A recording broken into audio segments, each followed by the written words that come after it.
into issues related to national development, peace building, politics, culture and economics. To stay informed and engaged, tune into Around South Sudan and be part of the conversation that matters. Subscribe now and join us for the stories that connect us all. Together, let's explore the heart of South Sudan. Welcome to Around South Sudan, your go-to podcast for the stories that shape our nation. Each week, we explore the most impactful headlines that are shaping the narrative in South Sudan. We delve into issues related to national development, peace building, politics, culture and economics.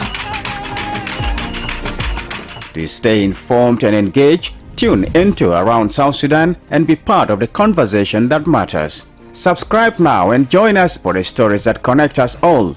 Together, let's explore the heart of South Sudan.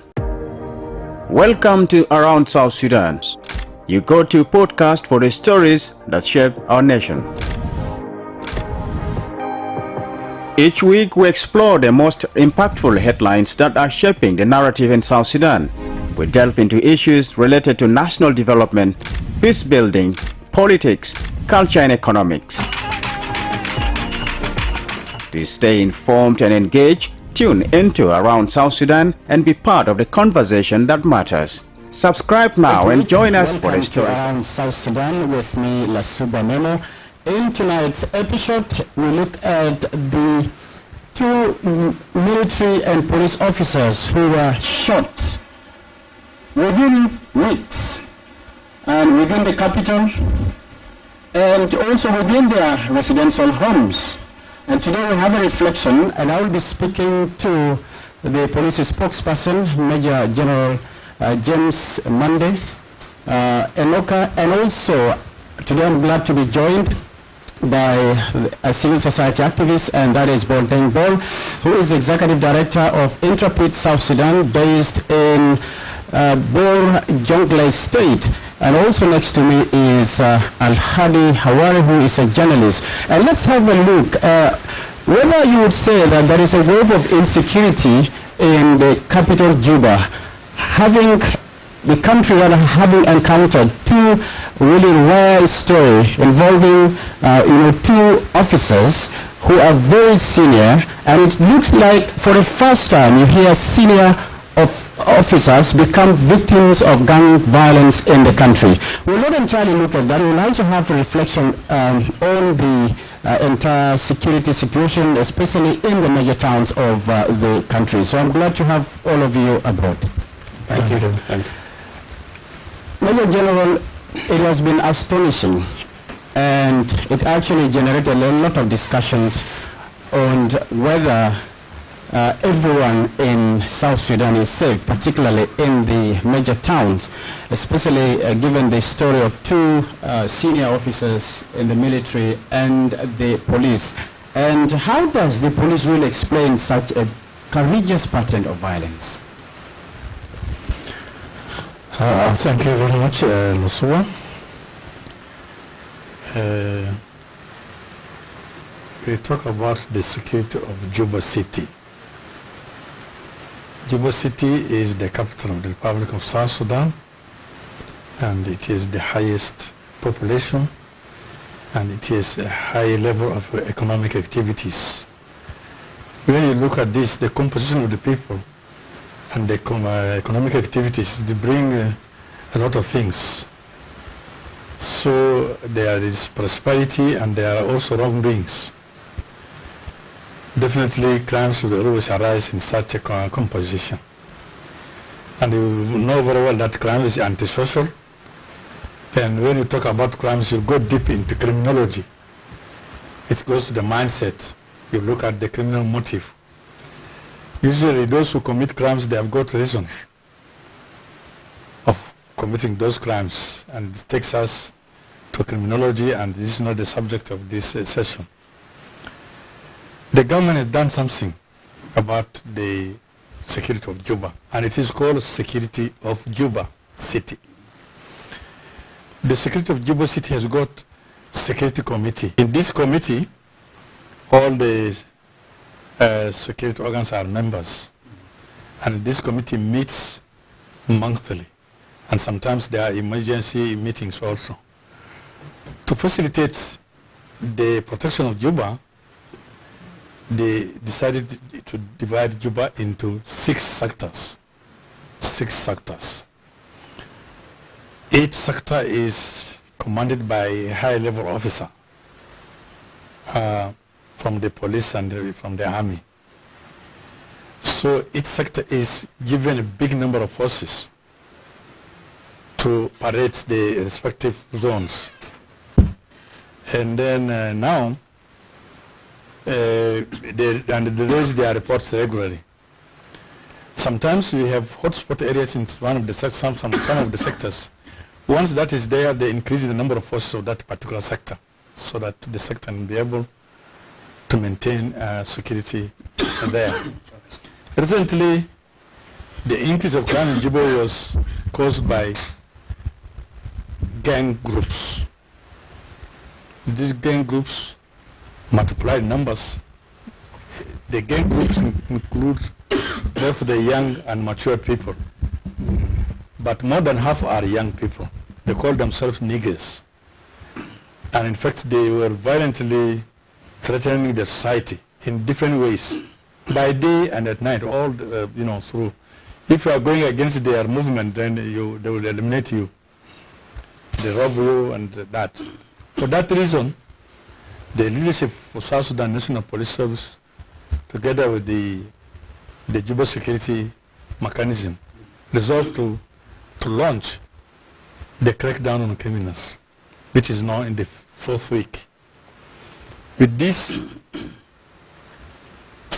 we are seeing the progress in different ways. The rate of these niggers or the rate of crime has decreased.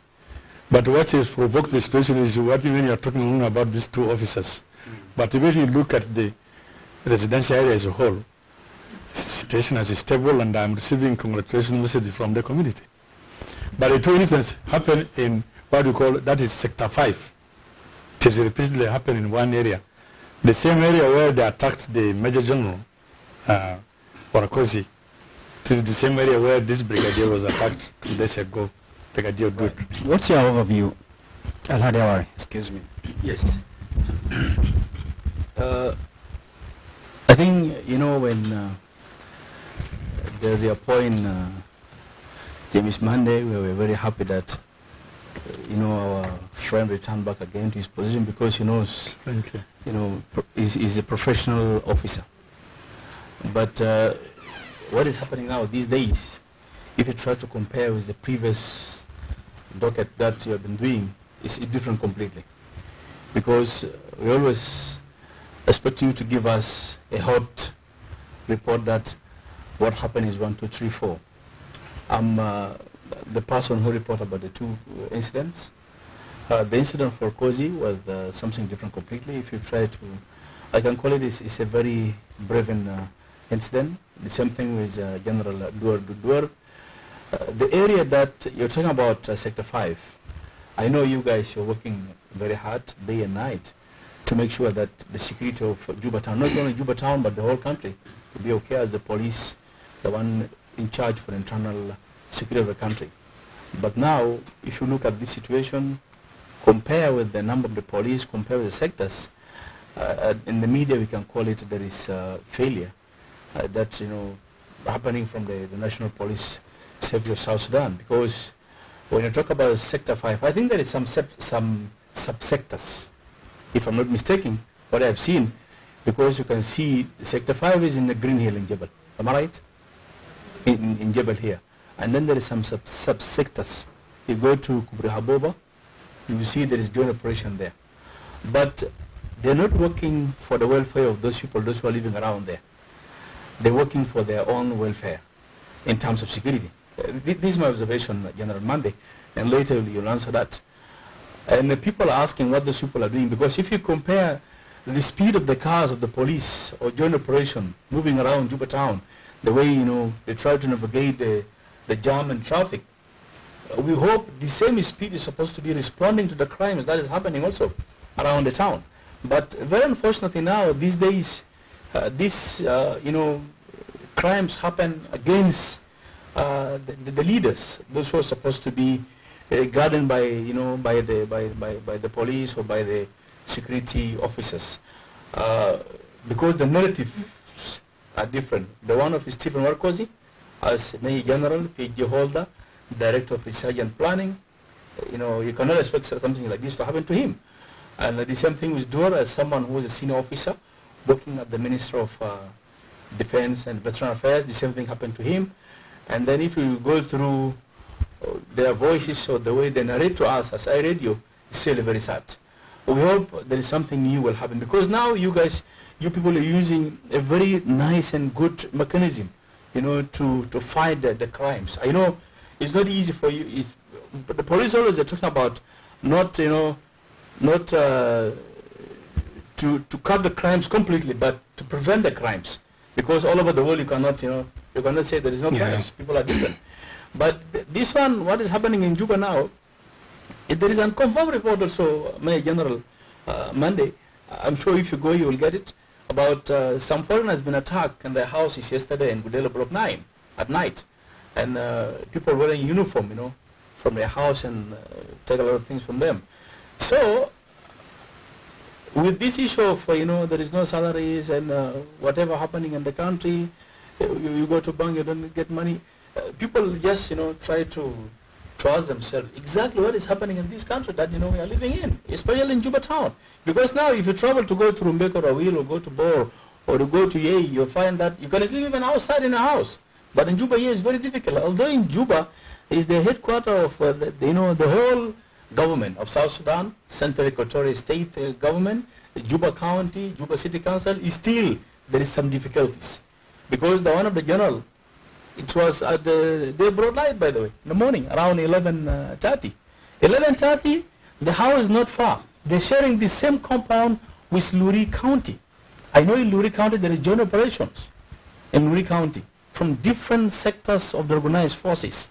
So I hope if there is discussion about the National Security Committee of this country is supposed to be, just simple question. Is those soldiers, those who are working with the government, they're loyal to this country, they're loyal to the government? This is the question. Because if you allow the thing to move like this as the organized forces or the police or the office of the IGP or the Minister of Interior, is going to be something, a big on you. What are you doing there? You're there, to protect your citizen. But if you're not protecting your citizen, that means that is total failure in terms of how to protect the whole country as a police forces. This is my point, Lasuba. I'm sure we're going to have a lot of conversation with the Major General Monday. But I'm talking from the point of view of someone who is journalist and someone who is covering such kind of, it's really very terrifying, because when you hear that something happened, it happened to me. It happened to me, the same incident. I was robbed, broad daylight here in Juba here, in one of the biggest, security institutions, in front of the gate. So it's really very hard to believe that. Let him come in. To believe that, you're talking about dividing Juba to 6 sectors. The 6 sectors, if you talk about the 6 sectors, I remember I had a discussion in Bullock there. So you have a brigadier general heading that sectors. Is this brigadier general doing the work of the police? Because in the police, now I'm happy that we have someone who is very qualified in that department of CID, General Akoknon. I remember people appreciating him online concerning the issue, what happened in Gumba Sherikat, that gang, activities that happened there. So I hope, Monday you have a good answer to our listeners, to our viewers, and then we'll see exactly what the organized forces are doing in terms of just to prevent the crimes that's happening within. Because now, let me tell you, if the foreigners come from Juba International Airport, they say go to Gudela, say no, go there, because Gudela has become another zone for criminals. Yes, thank you. I think it's good you can express your observation, but there is a point whereby you are making a judgment. When you say total failure, that means you have judged, and I'll prove you wrong. There is no failure here. what we know is crime is antisocial and will always happen. The primary role of the government is to minimize the rate of crimes. And there is no country will point me now here that this country is zero crimes. Even the president, most powerful country in the world, Trump, was hit, and they have the cameras. The president, the presidential candidate is now the president. And this happened. So this indicates that there is no zero country in the world. And it does not mean that when several crimes occur, it means it is a failure of this government. This is where your judgment actually is not correct. If we see the number of crimes happening now, it is less than the number of crimes happening in the past. It is measured with statistics. You are making qualitative conclusions. Qualitative conclusion is not correct.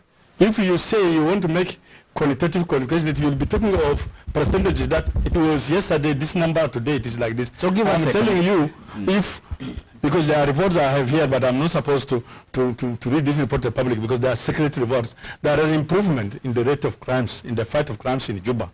When you are appreciating also officers in the police, that means it's a credit to the government. It is a credit to the government. That means the CID is doing good job, the police is doing good job, the police are CIDs. So I say the action to divide Juba into zones is actually to specialize in the areas. Give this area specific force to take care of security there. And they work together with the community or the resident of that area.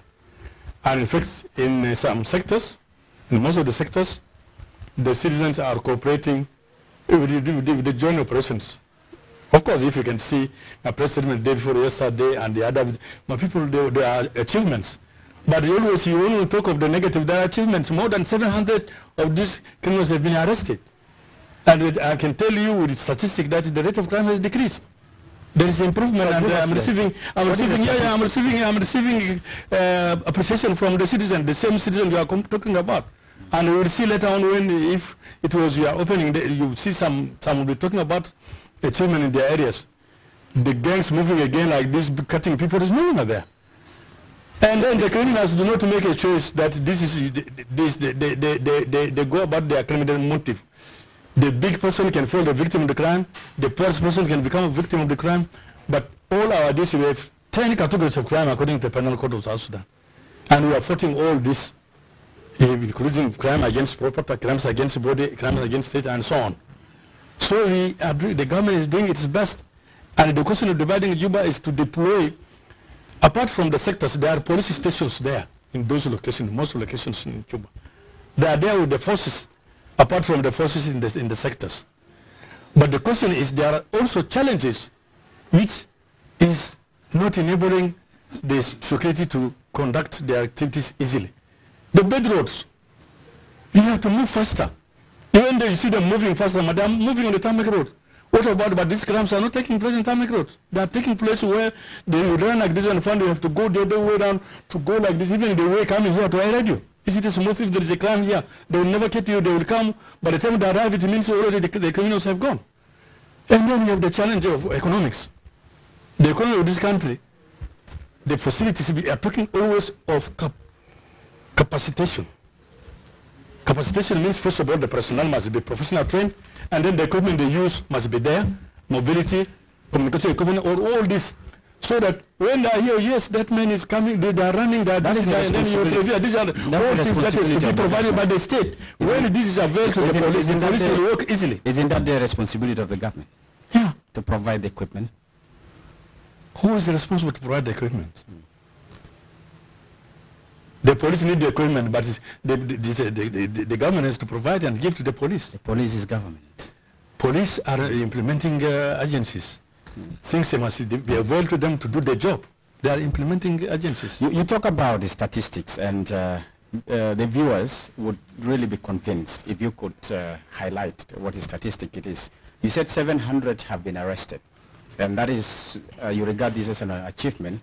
But what we know so far, those majority of those we have seen visibly arrested in recent months are basically niggers who barely do not carry guns. And are there statistics to prove that? Because what we have seen, those who have shot people, You don't hear reports of them being arrested. If they were there, maybe intermittently. So what do you say? So the categories of these criminals in Juba are, we call them the group of gangs. But they are categorized. There are those, the young ones call themselves niggers. They move visibly as you see them with their pangas, their mugsets, whatever. When I was exposing them in the video, you were seeing those equipment they are using to commit crimes. Then you have the criminals who are already adults. They are also there. They have been apprehended. They have been apprehended. I have shown them. People have seen them. Even with experts with guns. You know, with the motorbike they use because it facilitates their movements. Tell me how many motorbikes the police have. Because this facilitates the movement first of these criminals. Very few. But you can see the multitude of motorbikes which are in the position of the criminals. They move faster. They move faster, they plan and they do whatever it is. The police face means of mobility. The police face means of communication. And these are very critical for rescue operations. And there are challenges, you are seeing it. You see, if you go to most of the offices, the police leave their uniforms in the offices and then they go by public transport. And then at the end of the day, they go home. These are the difficulties. I don't want to expose this because it will belittle our government, which is not the case. But this is to prove that there are difficulties, which is making the police not to deliver. Right. If you go to some police station, even to open a case, there is what we call case diary. Case diary are special copy books used for investigating cases. They are not there. They will ask you to, you have no paper. So you go to the nearby to buy fullscape and bring it to them, which is not the legal investigation books. There are challenges. There are what we call specialized police forms. It is not just that normal form. Sometimes you go and find them that to rule them with pens and whatever it is. So there are challenges. These challenges are making the police difficult to deliver some of their duties or to discharge their duties. So they face challenges, and these challenges we cannot talk about them in the media. Right. Because let me also get to hear from Bol Deng Bol. I have kept him a mum for too long, and let's hear his perspective as a civil society, as an activist. So from your from a rights perspective, so how do you look at these trends of violence in which also police or military officers, in this case senior ones, became victims of gun violence? Yeah, first of all, thank you very much for this conversation. It's very important. These crimes that we are talking about are just happening now, and they're happening to the leaders of the military and of police, generally the security sectors. This is not something normal. It doesn't happen every day. First of all, I want to express my sympathies with the military and police generals, the two generals who were recently affected, and equally condemn this targeted violence. It's not justifiable for, in all the perspectives. There's no way it can be justified. But then life is one. There's no more precious life and a less precious one. Whether you are a general, whether you are a normal citizen, you are a student, wherever you are coming from across the country, life is the same. If you harm somebody, they feel the same pain. And of course, our constitution, the laws in the country, protect life and actually guarantees life of every citizen in this country. And thus there is a need for everybody to be safe wherever you are in the country. And then there are those authorities who are tasked by the same law to oversee the security of all. And this is where now this conversation is very important. That the same authorities who are tasked, the leaders of the security forces, are the ones who are now victims all, you know, the insecurity issues that are happening in the country. And so how do others feel? And this is, I think it is not the conversation that is only at iRadio. It is everywhere. South Sudanese are talking about it, and many people are worried about it. And so, right to life, this is a right of every citizen in the country. And when that is circumvented, when that is violated by whoever does so, it becomes criminal. And then we have to go back to the same authorities who are tasked to supervise, you know, this right. Right. So, but what does this actually tell as a country, and what needs to be addressed? He has highlighted some of the challenges that the police are facing, whether logistical, majorly logistical, and of course the other challenges you have heard of salaries and these kind of things. And at times people say, even there are citizens who say, please don't blame the police if some of them are involved in crimes, because they are hungry. You're human beings, they can be tempted to do something which may not be right. And so how do we go about, he seems to blame, he seems to say that the police is not to blame, but someone else, another institution is to blame for not availing those resources they need to be able to function adequately. First of all, keeping us as citizens generally safe with our properties is a prime responsibility of the government generally. And this is why you rightly asked Major General Monday, you know, about, okay, whose responsibility is it then? This is a major responsibility of the police that is given, keeping the citizens safe. But then we know there are challenges. We understand our country has lots of gaps, have lots of things to work on,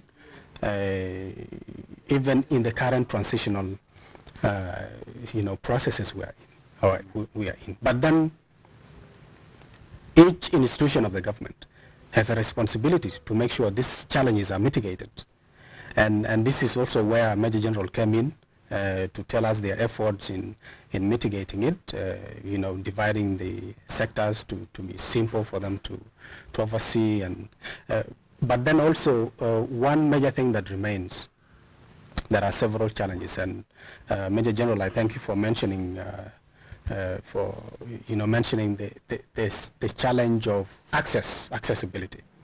That the police itself finds it very hard to access certain areas, and this is a fact. You've given examples, and there are several examples that can be given. But then also, the same question goes back generally, first, of course, to the police, and then it goes back generally to the government now. What do we do about it, and what is being done about it? Because that challenge will be there unless something is done about it. There has to be establishment of police forces in most of these sectors, these 6 sectors or beyond, across the country. In this case, in Juba, there has to be establishment. Even if this area where this iRadio is called Jondo. Yes. This one is Karak. In Karak, and yes. Now, do we have police forces that are there? Because if we do not have enough of them, and then it's very easy. One across the stream. If we do not have enough of them, we may also have a structure there, but it is not actually furnished well. It is not capacitated in terms of human resource there. That there are adequate human resources that are trained to actually do their work, to relate with the communities there. This is one aspect of looking at it, not just availability of the security forces there, but are they trained? Do they know what they're supposed to do? Do they know how to relate with the people? So the question of training, the capacity is also very important in this, and the establishment of these forces. This is to answer that. But then also there are several other issues, including the incentivization of the police personnel themselves. Let me repeat again on the accessibility and the mobility. Lasuba and Dalhat will testify this. When I was the spokesperson at that time, did they ask you to send transport to bring him into your stadium? You have sent transport to bring him into your stadium twice now. But those years, you just think back. You can see the challenge now that they want to invite me. I said, please, I cannot be able to come. They have sent me vehicle twice now. Those years, reflect back. Did they ask and say, oh, please? But I used to come here frequently. You can just see this is an example of the challenge the police is facing. My hotline, my number is hotline to the general public. Sometimes they ring me that this is happening. I have to ring sector commander to send to rescue force there. You find there is no fuel. The vehicle has the problem with the tire. You know, these are the challenges. But you're only blaming. I said I don't want to talk about those challenges to find ourselves in the media. There are serious problems which we really don't want to. You can blame, but we know we have problems. We don't want to reveal them in the media. That is facing our work. As I give the example that this gentleman were not sending me transport those days to come and pick me and then take me back. So that means that's the example to tell them that we are a problem that I cannot reveal in the media. It will be written on institution, and this is not acceptable. Thank you for responding to that. Of course. And then I also want to talk about training. Some parts of training also has been curtailed by the provision of the peace agreement. We are only using training in different languages, just sensitization, whatever. But when it is training, they will tell you, oh, what? You are violating the peace agreement. Our institution, I'm also the principal of Police Academy. It is closed. Rajaf is closed. And, you know, our training institution, because they say, no, we have to implement what? The peace agreement, it has halted those activities. How do we capacitate our personnel? There are a lot of factors which most of the people don't know, but it is only a blame that the police has failed to do this. You know, one of the journalists sent audio in the media, said the police, the IGP has failed, just saying it the way Al-Hadi is saying it, he has failed, he should be dismissed, and he has not provided guns, he has not provided even a single uniform. Guns, there is embargo. Even if the dollars are there, they cannot be. So, but the criminals are importing their guns across the border. They are more powerful than the real police with modern weapons. But the government cannot buy even if they have the money. All these things are. This is where that. How can he provide? How can the IGP provide that uniform? How can he provide that weapons? But the weapons are pouring in across the border illegally. Now there is no comprehensive disarmament. Disarmament means the security forces, especially the police, must be more armed so that they are able to protect the people. Otherwise, the people will buy their own guns to protect themselves, and this is exactly what's happening. But still, are there no leakages in the system? And some of these guns, from the public perspective, actually spill from this institution into the hands of civilians. They are coming across the borders. You know, there are wars in the neighboring countries, and where there are wars, there are guns being sold. It is easy to acquire guns by anybody who wants to buy. These guns are coming from, our borders are open. You can see we are bordering 7 countries. And nobody's controlling this border. It's not the main road. I was police commissioner in Eastern Equatoria State, which is border with 3 countries. I tell you, the little force we have, which we call border police, have no effective role. Now, that's the challenge. How do we justify this? It's still in the minds of people. They're asking themselves, as Deng has put it, having 2 senior officers in just 2 weeks injured. Would you say this is a social crime? Not in 2 weeks. The first one took place some 3 weeks back, and did one take place 3 days ago. That was in the 22nd. So these are crimes. These are crimes, and this is the crime that we are mandated to combat. For crimes, first we have to prevent the crime before it happens.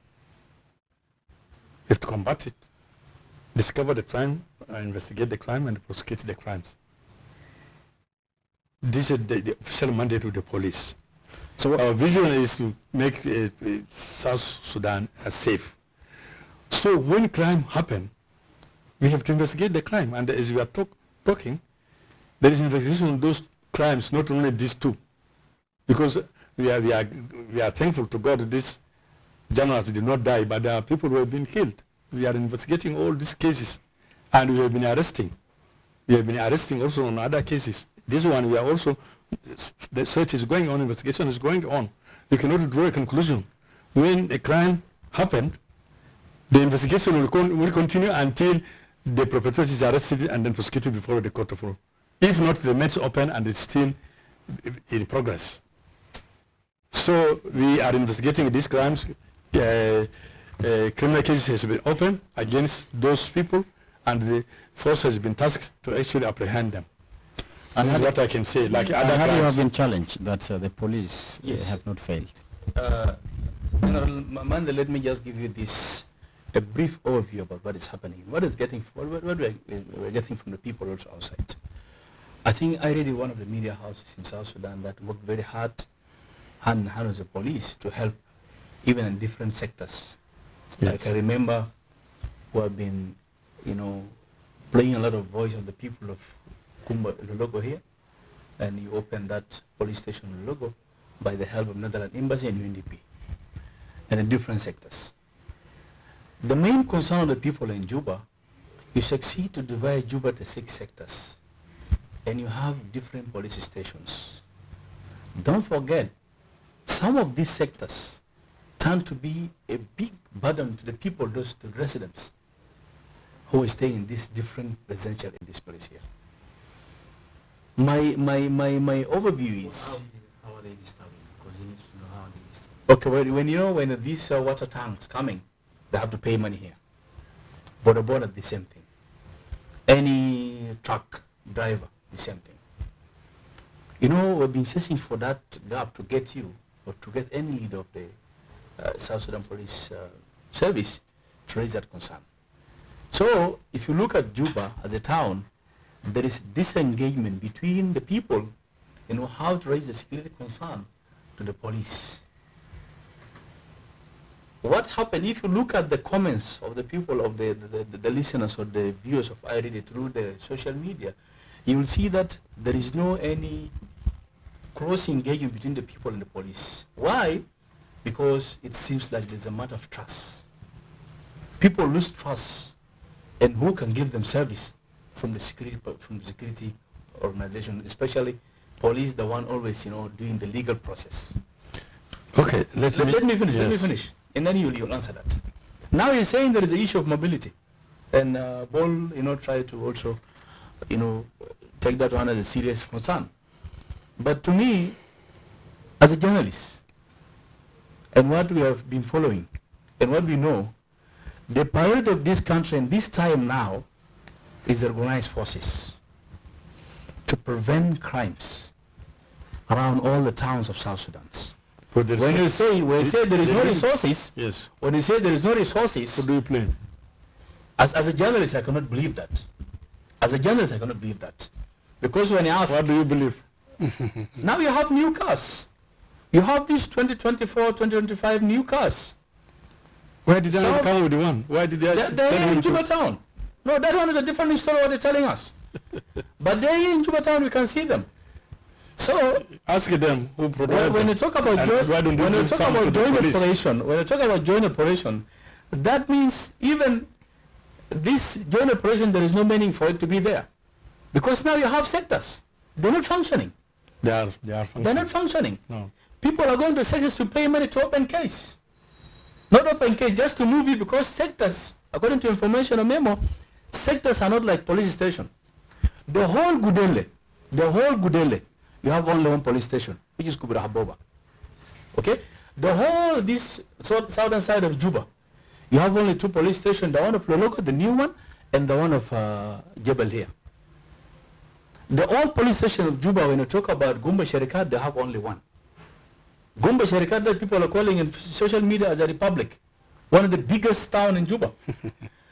Melekia, Northern Division, and then you talk about Muniki, these are very old police stations. So if you look at this one, for these 14 years, there is no any effort from police to do something that, to deliver service to the people. When you talk about the legal service is a backbone of how to establish a good society that people can believe, yes, these are people. And from there, even civilization will close to it completely. But now, with these sectors you have, you will see joint operation that are there. When you come there and say, no, we cannot take you because you don't have, like the same narrative you said, we don't have car. If you have car, bring it. And you have to pay money for that.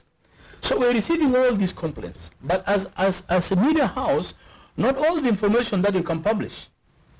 You'll publish something that, you see, you can, But now, people are calling, there is a need to change all this narrative. How is it going to happen? And then you continue, just, throw the blames to each other. Okay. Let's allow because now the two generals, Major General Stephen Marcosi, imagine, I interviewed him. He told me, I asked him, what is the solution for this? He said, we need to go through, it's called PPCCR or something like that, the community policing. He told me, we've been touring all the South Sudan, towns, just to establish that department. And again, for establishing that department, something happened against him, what he was doing. Okay? The same thing now with Major General, with Brigadier General Adur, working with the Minister of Finance. We know this country. We know the veterans who... You also give space for comment. Yes, you can answer that. But I'm giving you the concern of the people, those who are calling our radio. Thank you. Well, you have to have any operation successfully. There are three commandants. They interrelate. Without the three, you cannot operate. One is human resource. Yeah. Without a human resource, you can do nothing. The second is equipment, infrastructure. If you have human resource equipment, something is missing. Is legal framework, the procedures, which allow the human resource to operate this thing and to achieve what? The three. If the three are not there, if you have human resource in place and there is no equipment, no work will go. If you have equipment and no human resource, no work will go. If a human resource and then you have equipment, there must be procedures. That is linking the three. Yeah. These are three legs standing together and you have something achievable, my brother. If you don't have this, and you say you cannot believe it as journalists, this is where the problem is. You say you cannot believe it. Yes, the police is there, the force, human being. They need resources. And there are legal frameworks, there are procedures for how to do these things. The three must be there to achieve any meaningful results. Let me tell you, the police has prepared 3 times now strategic plan, 5 years of strategic plan. The idea about making South Sudan safe. And if you come to my office, I will give you a copy. All these are renewed. Because what do you do with strategic plan? It is presented in the Council of Ministers, and then it goes to the Assembly blesses it, and then it goes to the finance where you have to release this money so that this strategic plan is implemented. So it is renewed. The other 5 years expired without, now we have renewed it again. And everything is there in the company, it is in the strategic plan, everything is there. If you come and sit with me in my office, I'll show you even about the establishment of the police station you are talking about, it is there. How do you establish police station here in Korok where we are? You just go and let police station stand here, it appears like that. It is to have a budget. And then, this is, I can tell you, this is the biggest. We have, the police have got the strategic plan which is renewed, and that is why things are stuck with everything containing all that you have your observation. And the objective of this strategic plan is to make South Sudan a safe and stable country where people can go freely about their daily lives without any harm or danger. That is the vision. But they cannot be able to achieve this. Let me talk about the sectors. I agree with you. There are some misbehaviors by the members of the sectors. Not the whole. It is not a policy. If you come to my office, I will show you the guidelines on which these sectors are established and how to operate. First of all, they don't open cases. No. This is operational force to prevent crimes. In their center, they are to do patrolling, surveillance, and when they arrest the criminal, they take him to the police station. And they head him there where the cases are open, the investigators are there, and the courts are there, the public attorney are there. This is their work is to prevent crimes in the residential area. When they see the criminal, they arrest the criminal and bring him to the police station. First aid work. For the police station there, it is others to do the job, but once they bring them, they return back to their base. But it's patrolling force. There is no mandate for them to take money or open cases. They don't open cases. They bring them to the police station. Police stations is there where you have 5 villagers, 5 daftar, where the cases are open. And then when this is done, then it is taken to investigation room. From the investigation room, then others it goes to the public prosecution attorney, who directs and other things in place, and then it can be passed to the court. So this is they are in the field to prevent crimes. Why are they joint operations? They are joint operations because of the nature of South Sudan and Juba town. If the criminal is a soldier, the police want to arrest, will say, who are you to arrest me? I'm a soldier. So, because of this, the soldier is among the group. If it is a national security, you say, how can you arrest me? The national security is already a member of the joint force. The prison is a member of the joint force. Wildlife is a member of the joint force. Civil defense is a member. That is why it is called joint, because majority of the criminals are these people in uniform. And this is a fact that it cannot be denied. But the whole population is militarized. They are all in SPLA. Eh? Everybody is in the military. Even the traders, if you ask anything, when it's happening, you see everybody in uniform. You thought even something happened, I was surprised all the traders were officers, everybody in their uniform. So the moment it comes to crime, you say, I'm this. What do you do? The only thing is to have everybody in the joint operation. And in fact, there is nothing perfect. But they are doing good job. I can assure you, I'm receiving congratulations from the public. They are doing good jobs. They are wrong ones. And the wrong ones will have a special also joint court in the same way, headed by Major General Sadiq Ismail. The joint court is there. All the members of the courts are from this, because their courts are different. Police law is different, military law is. So all the three, they sit there in one room and it's one joint court. When they are apprehended like this, they are taken to the joint court where nobody will say, no, please, this court cannot try me, and this and that. You can see how far the government has gone. Right. So in fact, and I'll bring you the statistic of how many members of the organized force has been sentenced. They've been sentenced and dismissed. Something is being done for your worry, but it is not a fight of a day. If it is a fight of a day, even our bishops, we cannot have bishops there because they preach it one Sunday and nobody commits crime again. And they say even churches could not be there. The police, as you are saying, if you go in the union to the center, to one of the sectors, you will see the sector is busy, people are being arrested, but it is the citizen also who making use of this. Instead of going to open a case in the police station, they go to the joint operation and say, please finish our case. We don't want those long procedures, investigation and so on. And then immediately there, they will begin to impose fines. And the IGP has put down the guidelines for this so that it should not happen. But you know, nothing is impossible. But the guidelines are there. They are not mandated to take money, not single money from the people. Sometimes I see what you are saying. You see they are stopping the man with the tanker, but you see that he has not committed any accident. Why is he being stopped? So these are bad things, and we want it to be reported. Get to know that particular personnel, and then you come and complain. He will be arrested and will be sent to jail, and from there he goes home. What is happening is people are not reporting. We have the police unit which is called Professional Standard Unit. This is their work. They are everywhere, just tip and say this is what's happening. They will come and arrest those people, and definitely, the moment they arrest more of this, people, there will be accountability now. They begin to fear. But people will compromise. Is that unit? It is unit, yeah, it is known. Is it following up? with this, because if they were to do... But they need to be tasked if there are no complaints coming.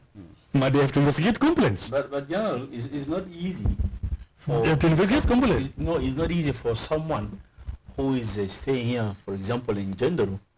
You know, there is a complaint already before. So we try to ask someone who is in charge for youth affairs, I think, in that committee, the chief. They declined to talk to us. Why? Because there is this stigma of South Sudanese. Now, you're Major General. If you didn't get that chance of talking to you as a media personnel, I cannot go and ask you these questions. You know, our people are... let me explain something which is community policing. Community policing means this is a modern policing worldwide. Previously, we have what we call traditional policing. Traditional policing is where everybody sits and only seeing the police running up and down, sweating, and then taking care of the people, and the people are not involved.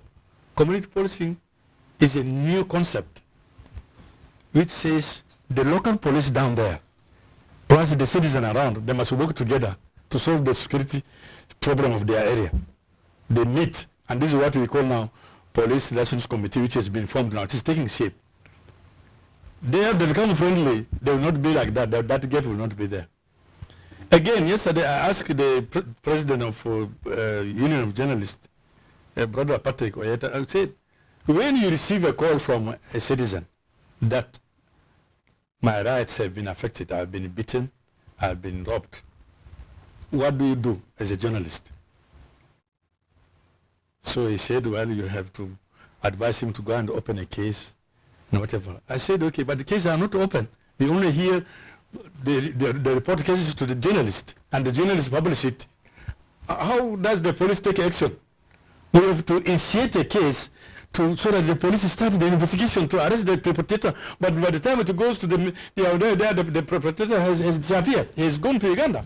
And when we talk about police, one reason is that there is that mistrust and fear that how would they be protected? If, for instance, one resident of Jondoro decides to complain to the headquarters against the police who has probably infringed their rights, maybe extort money, they fear probably there would be attack. There is that fear. So how just effective is the community policing being? Because I believe it is supposed to work collectively with the community. Like you said, they should be coming together, discussing together, and that builds that trust. But in an area like you see individual police are misbehaving, that creates even fear for residents to come closer. You know, right? the solution is it has to be reported.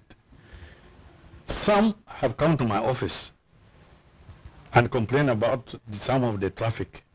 Personnel guard, they take the logbook and refuse to give you back until you pay the money. Such complaint, we will see what was the logbook. And we ask the boss who will disclose that, and we begin now, we will discover the person, and then they are brought to the police court and they are dismissed. Right. If you fear until you never report, but it will begin to expand, this crime will begin to grow. It has to be reported. If it is not reported, no action. I mean, if it is just in the media, when we hear it as news, then we cannot take action because right. It is news. Right. It is better the media people, educate people to report cases. You see, like in some of the states, they don't want to report cases of even killing because they want to solve the problem there and then the cause, and it doesn't take this complicated process of investigation, going to the working neighbor and this kind of. This is exactly what people are doing. They want to go shortcut to the sector police. I don't want to case their police. You handle this thing here. Make this one pay my money. I've gone to sectors to answer to advise on these things. I say no, you people, right. you refer these things, solve minor problems which is solvable. Really crime, police refer it to the police station, right. And this is written. It is written, signed by the Inspector General of Police. The guideline 1, 2, 3, 15 things in the guidelines. These are there, but because of the challenges, you know, some individuals in the sector will always behave like this. Right. But when they do so, they sometimes without the knowledge of the commander, because the commanders of the sectors are capable officers. We know their capabilities. They are there, but of course sometimes something can happen in their absence, and this can always bring bad names or bad image to the police. Otherwise, My request is the media must educate people to open cases. Thank you, Major General. Now, Dengbol, so beyond policing, what long-term solution should be part of national conversation around security reforms such that these issues are addressed? Reform is something that we really need to jump to in this country, not only in the security sector, but in various other sectors. And reforms, in this case, we need to look at the recruitment procedures of these security forces. I was surprised to see that I saw in Jonglei State where these niggers here who commit crimes and all of that, they were arrested, taken to some location, detained there, and then later they were sort of recruited by the same authorities who arrested them. They gave them guns, gave them a few uniforms, and now they become security guards of these same people. There is no training. There is really disregard to the procedure. So there is need for training. There is need for proper recruitment procedures. Sometimes, you say, okay, my relative is jobless, maybe, there's a chance here for recruitment, and you just bring people in without any training. So this is one thing that I believe, if it is put into the consideration in the reform procedures, that actually can help a lot. Things to do with motivation. These are things that are intentional. These are things, that should always be budgeted for. These are things that cannot be, compromised. And I believe this is a major source of the distrust generally within the security forces. This is also a major source of this kind of flawed recruitment procedures. So people are there. People do not have resources. They will think of alternative ways of surviving. Like you said, Major General, you have capable people. You have people there who are given authorities. Some of them are even trained, but they have families. This is one area that is left there. They have families, they have to survive. They expect something every month, but that is not coming. But you have a child who is sick. You have someone who has to go to school. What do? You see other ways. And even you have the power, in the XLR, you have a gun. So you use it. And also in our system, the issue of impunity. Somebody is arrested, somebody is not even arraigned in court because of the powers, maybe some interventions have come. Or if somebody is arraigned in court, is taken to prison for some duration of the sentencing. That duration of sentencing, say 6 months, that 6 months does not end. It's never concluded in most cases. You find, this person is already working out there and is enjoying himself somewhere else. So that impunity really is something that is also hampering the impact or the implementation of the role of the security and maintaining law and order. These things, if they are seen critically, we acknowledge, we know there are vast challenges that are there. There are efforts that are being put there. But then the citizens are speaking. The citizens are being affected. They are being robbed. Sometimes, as you said, General, the cases do not reach your table on time, sometimes not at its numbers, the exact numbers. This is because also sometimes because of the distrust of the judicial system, that even if I report it, something is not going to be done about it, because something was not done about it, with other colleagues or a neighbor or something, and so these are things to look into critically. Let me talk about two things he's raised. I agree with him in most of the points, but I want to clarify other things. One, he talks about transformation. Transformation of the security forces is the national agenda. Everybody is, all the institutions, the police is talking about transformation. The SSPDF, the National Security, Prison Service, and so on. They have put, as I talked about our strategic plan, these are there. But the difficulty is the implementation. The recruitment of criminals, or the recruitment is talking about the recruitment criteria. No, this is the legal framework. The Police Act 2009, amended to 2022, it specifies who would be recruited into the police. One is must not be below 18 years age and must be not more than 30 years. But they must not have been criminally convicted. Must definitely, usually they have to look for the fish in the CID, whether he has been convicted of crime before. This one is disqualified completely. If alone when you take a criminal to recruit him, that means he will use their power now in uniform to do more. So, and then education. You know, there are criteria, it is in the law, Police Act, and also in the SSPDF, and all those acts, they are just uniform. It's 6 conditions in the criteria.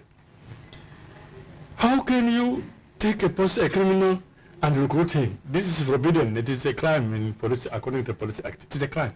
But have some of this act really no, wait, let me explain. And then, if you see the present forces of all the organized forces, they come from 5 backgrounds. Those who were professional trained in the old Sudan, and those who were in the SPLA selected to be in those sections, and then the militia, and then other groups. You will say about 6. They are all in uniform. So this is the background. And the solution was that transformation take place so that this thing is streamlined, and then you have the professional people according to. If you are not a professional police, how are you going to do police work? Police work is technical. It's not just anything you put somebody a uniform, you give him his uniform and say you deliver. Our work are all classified to do with the law and police science.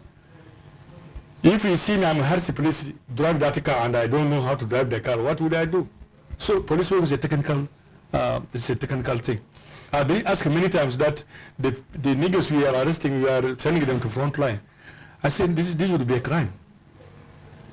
A person you send to the compact must be professional. Absolutely. How to use these arms and then what? It is not just that. It is people's imagination and people want to say or to change the image of the government. There is no responsible government that can do that. So the training is, they have got training criteria in the legal framework of all the security organs. So we have the transformation plan in place, but they are not implemented because there is no budget. Another thing is, you know, this rebellion, insurgents. Even with us, you'll find my bodyguard has gone behind the mountains and came back even and become even more than myself. We have not talked about that. And the peace agreement, says do this, and the peace agreement are more powerful than our constitution. Than the laws. You don't talk about those. No power. You have to salute your bodyguard who was just yesterday. These are the daily living examples. And these are the type of things which we have there. Yeah. You complain that you got this person cannot investigate your case, you will write one sentence and then he begins to cry simply because he's not trained. So, and the whole thing is transformation. I agree with you. But transformation cannot take shape without a budget. And then transformation also needs that environment, but without, constraints here and there, like now. There are other things which are tied by the peace agreement. You cannot do it this way and that way. So these are the challenges. I agree with most of what you have said. Thank you. And let us pray that the government will have improve the economy so that it's able to provide a budget for those activities which are supposed to take place and to enable the security organs to make this country a safe and stable country. Thank you. Yes. We always praying, for the government to do better for people through, this income that they're getting. If it's through the selling of the crude oil or the non-oil revenue. They've been announcing about that. There's another wing of the government. It's not belong to you. But it's not reflecting in what we have been seeing. I just want to say one thing about the issue of the opening the case. I opened a number of cases, but later we become like a hostage in the hands of the investigators, because you open a case to get your property. For example, I've been robbed. I'm supposed to get my properties have been robbed, but the investigator will just demand more money from you. That's why I was telling you, I'm insisting, telling you that there is completely disengagement between the police and then the citizen. Why? Because there is no any service in the middle here. What is happening? You become, a source of income to someone who believes that he's doing his job but is not doing anything. Coming to the issue of transformation, and then if you look at the joint forces and the different organized forces, why we're talking about Juba, because you take Juba as an example of everything that happened in South Sudan. But some people in the States say, okay, they're better than Juba here. Because in Juba here, there's a lot of things happening during the daytime, especially in the media, what I know in different countries, like what happened to, because I think this is the main topic, let me mention that, to Warkozi and Brigadier General Dur, we're supposed to have a press briefing from the spokesperson of the police, and then together with the sector commander of that place, and together with the commissioner of Juba County. This one will show the people that there is seriousness of the work that you're doing. So if this such kind of incident happen like this, and the second day or the same day, you just go there and call it's good enough now in Juba here, journalists are well organized. You just, send one message like this, people will go. But now, the only source of the information you'll get either is on publishing the information people will get, and later we call you as spokesperson of the police. As spokesperson of the police, you can talk to defend the police forces. We don't have an issue with that one, because also at the same time we colleague with us, because this is the same work of the media. But people want to see the proper process that's happening. The proper process by my general Monday. Because now people ask, so where is colleagues, for example? When we call Brigadier General Dur, he went to Juba Teaching Hospital, and he still, I wish him, quick recovery, because he's still 2 bullets in his hand. He's still suffering. So, people, when you ask, you say, no, there is no presence there completely for the police to come and say something about the security, because they're doing nothing. I'm just deliver the message to you, as focus on the police. I'm sure you will be, today or tomorrow or next tomorrow, you'll be in the meeting of the leadership of the police there, and then you inform them. This is what is happening in Arabic. They say Majalis al-Medina. People are saying that, because when you say police, it seems like they say no, they're not doing anything. So you open a case, and instead of following the case, there is nothing will happen. Like in the government and African governments, you say if you want to kill any issue, just form a committee. Definitely that issue will die. Okay? And the same thing now is happening with us. So I just want to tell us exactly what other means that we can follow our cases as citizens that facing a lot of challenges in this town or yes. Let me say that as we are talking now, if after this larger talk we walk out to the police station, you'll find people there busy. It is only you who is frustrated and say you have given up. I can tell you, if we go now to any of the police stations, we'll see people busy there with their cases, and they will see people sitting and investigators at their tables. They are working. I've been making press conferences, so it doesn't mean any single event which happened, I make press conference. Even the media people, they are on hurry. They are no hurry. Like the one, it was somebody who rang me and said, talk about the brigade. But now it is not reached my desk. The security update has not reached my desk because it is to come from Roma. It doesn't mean I just sit like this, the spokesman is talking. No. But this is to come. I speak from the report from the security update. sometimes the people they have already even start talking about it, and by the time when I always say it is not reaching my desk, it is true. I cannot just start talking imagination. It is not. You see, it is not. By the time you are talking, already other media have talked about it. What are we going to make a press conference on? People hurry in the very morning, even before I just left home, because I don't come from home there. Where did I get the information? I'm taking it in the office of the spokesperson. It comes to me. The police, I would say, is having. So since I came, he talked about. No, he said, "Let's statement." No. I got him very well. We're good to listen. Okay. You know? So let's look at. They are on hurry. Every media, there is a competition also who will break the but the others go ahead immediately. But by the time it comes to me already, it was talked about.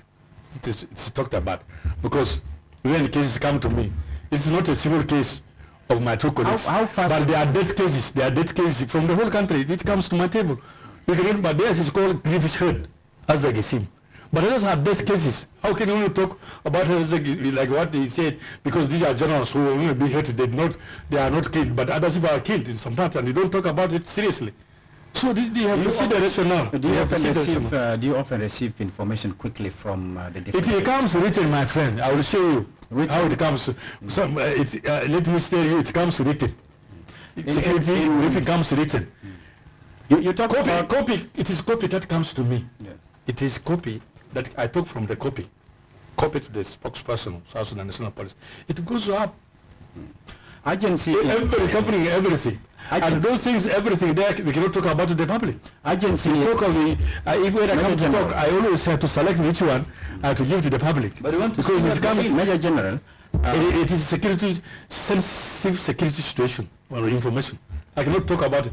It is me who select which one to say to the public. Major and General, the rest. That is the Major thing. General, and we will not be talking about everything. That is security-wise. Excuse me. Also, I know in some countries, spokespersons for police get information quickly because they have systems in place. They have facilities. They have facilities. Yes. Yeah. Everything is digitalized.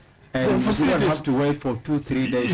Not days. It is a matter of just minutes. Now, in our context, we also the media takes it seriously to avoid misinformation, to avoid people begin to spread more rumors. Imagine 2 officers or an officer just shot, and there is no news that comes about that quickly. Do you know the fear it brings out? So that is why the media try to safeguard that, to ensure that people get information correctly. And that is one way to do it. But if the police, as you said, do not have these challenges, and you're able to relay information as quick as they happen, I think that would be also the one way to address these challenges of us waiting for 1 week, 2 weeks. And you say for us, it's another profession. It is not 1 week. Maybe you are comparing us with these advanced countries. Ours. But we did agree that they have economic challenges. I do. When these things will appear to me, middle as it happens. Yes. You know this. I've been to those countries. I've been to all these countries, advanced countries. And we have been there to the system, seeing it. Recently, we were somewhere with the IGP. We've been there, but we don't have the facilities. Those infrastructure are not there. I acknowledge that. But you must acknowledge this fact. Otherwise, me as a spokesperson, as it happens now, it just rains into my screen. I was actually on your side. It rains, you see. It is all those kind of things. Ours is a manual now. It has to be typed somewhere, and then they take to you physically. They come physically to bring it to you, and then you talk on it. You see the point. I want to give each of you at least 2 minutes to say something to our viewers or South Sudanese out there. I know it's been heated discussion because we have different perspectives. You have looked at it from different ways. Al-Hadi looked at it from observations perspective, and also maybe here saying... Al-Hadi is not convinced with the economic challenge of this country. He doesn't know that this is the economy which bakes everything. Yes. The priorities are organized forces. This is the fact. The economy... The priorities. It is whoever is powerful economically, even among our children. If it is the last born who is working with the oil organization, you take more attention to it because the elders they are just there. But the economy is a guide. Whoever owns the economy is powerful. That's correct. So South Sudan is struggling. That's correct. And one day it will become one of the powerful economic countries in the world. Yeah. We trust because we have resources, but they need to be tapped. to be exploited and then make for the use of this country. 2 minutes, start from there. Al-Hadi, you can, what is it that we have learned from these lessons, and we take it as a country, our country that needs change, and that we're able to move forward. Every citizen, like Bol said, is actually safe everywhere. Yes. You know, as a journalist or someone who's been in this room for more than 18 years, I'm happy that Major General Inoka he returned back again to his positions. And I interview your boss, by the way, you know, when he was appointed. He's someone that we understand, is someone who well experienced in terms of doing his job. So I hope that the issue of this information between the media houses and your office should be something quick also. This one. Number two, the police service in South Sudan have to work on that. This disengagement between the people and the police headquarters, because now, you know, in terms of giving service to the people is somehow, okay, but also don't be like a body that, you know, people are fearing you. Be someone that giving security service to the people that people can respect you a lot. Because why I'm saying this, if you go to the road, the main road here, this Tarmac Road in Juba, when you see the car of the police, and instead of coming and greeting them, it becomes something else. So I hope your office and the different media houses will work on that to disseminate how we can be as a one body, people and police, you know, to work together. And then we have a different, you know, especially this community policing. Yes. Yes. Golden. Yes. Oh, yes, go ahead. Yes. Thank you very much. First of all, I'm glad that we have had this conversation. It is timely, because what matters in the lives of South Sudanese is their lives first. Life first. Whoever's life is threatened, it should be a concern of everybody. And I'm happy that you are also here. Major General, you accepted to converse with us and push back with the misinformation, with the disinformation that comes. Of course, these are things that are there. Sometimes something can be created out of blue that it has happened. This is because of the society we are in. The society we are in is sort of deluded. There are lots of issues, because if there is confusion from the top, you must be sure that there is confusion even at the community level. And this is what is affecting all of us, including the police itself. The police itself is very much affected now with its forces, with the challenges it has in terms of supporting its own staff, in terms of infrastructure, in terms of equipment, and all of that. It is important for them to do their work. I agree with you, but then if they do not have, as per now, as they do not have much, as this is a fact. This is why we have these issues. This is why we have insecurities, you know, amongst the communities. And now the level of insecurities that citizens are facing now, it is sort of advancing. And this is why we have big people who are tasked by our laws to take care of other, you know, security concerns, are now being threatened, even in their houses, even during the day. This is something that is very much concerning. And how do we feel as citizens? Somebody who is in his village, somebody who is very far away, you don't have a security person, you don't have a police station next to you. How do you feel? You know, that of course is giving us a lot of shivering, and I'm happy you have mentioned a number of things, the things you're working on, the challenges you have. And one appeal I will make is that the police really needs to be given the things that they need. I know there is a budget which is not, as we speak, it's not practical as we speak. There's no budget in the country, but there is supposed to be a budget that the country should work on. There is supposed to be a budget, an ample one that is allocated for the police to do their work, so that there is minimal crimes that are happening. These small crimes, you see, they grow and become big, you know, to the level that they affect the delivery of services. And now you have seen the economy is affected by a number of things, insecurity. This is because I cannot go to my garden because I feel I am insecure. Where you are, whether you are in Yei, you are in Morobo, you are in Nyaru, you are in Bor, this side of Greater Bibor, you are not safe in your own boma. Because maybe some people who have gone somewhere will come and take advantage of you. Some people have sometimes thought of planting, in their garden. And before you harvest, you abandon your area. And these are things that small crimes that are not managed, that are not controlled at a certain stage can sometimes spiral and become a national issue. And that's why such institution should be given all the resources that they need. This is an appeal that can go there.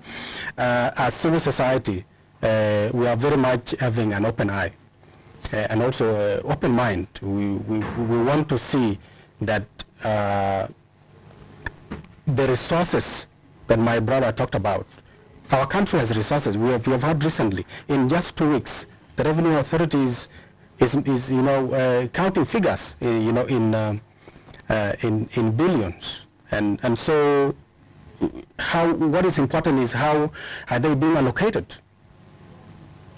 Do we have the value of that money in the country now as we speak, in all the sectors? Is it there? We are not seeing anything that actually it is doing. We only hear it, and that's what we ask as citizens. We want to know, where are these resources going? Okay, we have heard they are coming, in different sectors, including the oil revenues. But then, where are they going really? We don't see them. Even going to the garden itself, some people do not have the necessary tools they need for them to do something for themselves, because most South Sudanese are vulnerable. And it is the government that can come there and at least do something for them now to sustain for themselves. So this goes beyond security alone. It affects several other sectors. And that I'm happy also with the media, listening and giving citizens platform to talk. And this is what we want as South Sudanese. We want to talk with ourselves.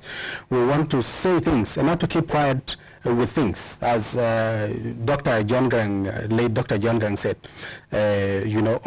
of the book of Dr. Francis Deng, that it is only, there are things that are not mentioned that brings issues with us, that brings conflict among us. But if we mention things, we talk about things, we'll find solutions with them. It is only when we talk that we get out something out of this speech. So I'm happy and thank you. Thank you very much. Major General. Yes, the police and other security organs are working day and night to ensure that South Sudan is safe and stable.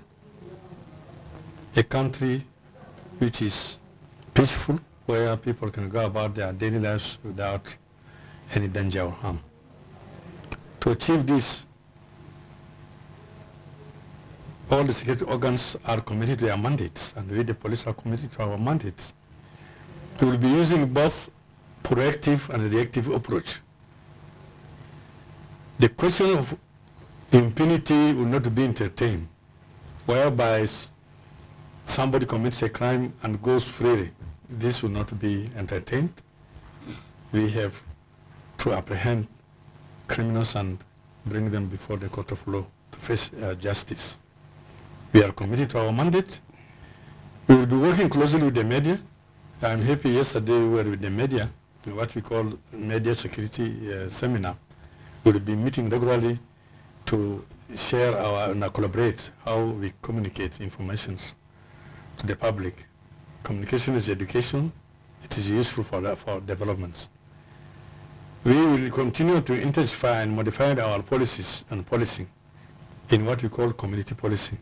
It has taken shape in all the 10 states and the 3 administrative areas. We have community policing committees. As we started this effort, it is an attempt to build the confidence which has been lost between the police and the public. And I'm happy it is progressing. We have very effective directorates which is handling that in the headquarters and also in the states. So we are committed to our campaign, which is going on now. That is the joint operation. It has achieved results. So we'll continue to implement this crackdown on criminals, not only in Juba, in all the 10 states.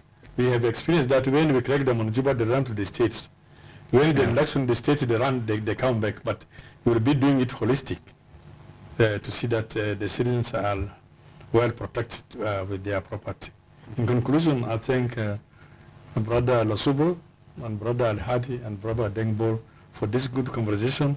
Please, I'm ready every week, every month. I will always come on your call. Right. And thank you also for availing transport to me.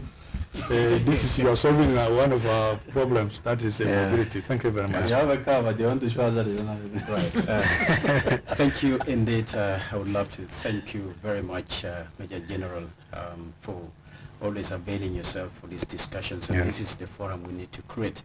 We need this civic platform to be able to discuss matters that affect the country. Absolutely. And the challenges that the institution is facing.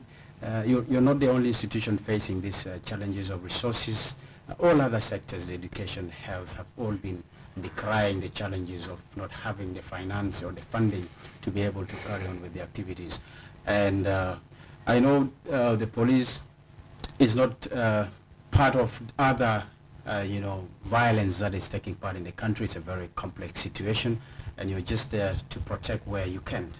And road ambushes is not partly your job. It's got to do with other responsibilities. But this is what we're trying to do. We do acknowledge the achievements of the police. We can assess that from many of the coverage we have done, the arrests you have made as the police, and many of other things. So we do acknowledge, we also acknowledge the challenges you're facing, but this is a matter for us to discuss and continue discussing to finding solutions to them, as he has highlighted, and at the same time questioning where is our resources going. If the institution like police, which is key to protecting lives, is not getting that funding.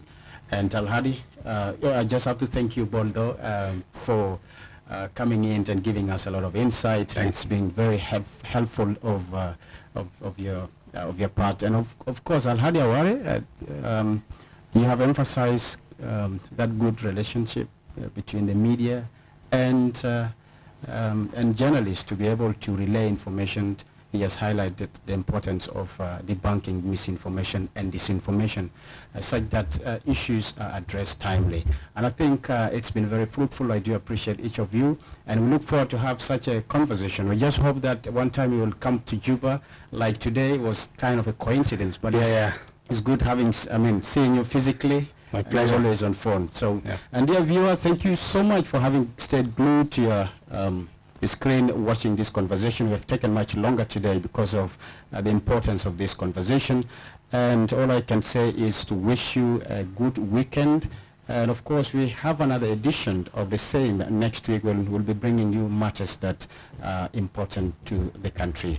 For me to you, do have a lovely weekend. Explore the heart of South Sudan. Welcome to Around South Sudan. You go to podcast for the stories that shape our nation. Each week we explore the most impactful headlines that are shaping the narrative in South Sudan. We delve into issues related to national development, peace building, politics, culture and economics. To stay informed and engaged, tune into Around South Sudan and be part of the conversation that matters. Subscribe now and join us for the stories that connect us all. Together, let's explore the heart of South Sudan. Welcome to Around South Sudan. You go to podcast for the stories that shape our nation. Each week we explore the most impactful headlines that are shaping the narrative in South Sudan. We delve into issues related to national development, peace building, politics, culture and economics. To stay informed and engaged, tune into Around South Sudan and be part of the conversation that matters. Subscribe now and join us for the stories that connect us all. Together, let's explore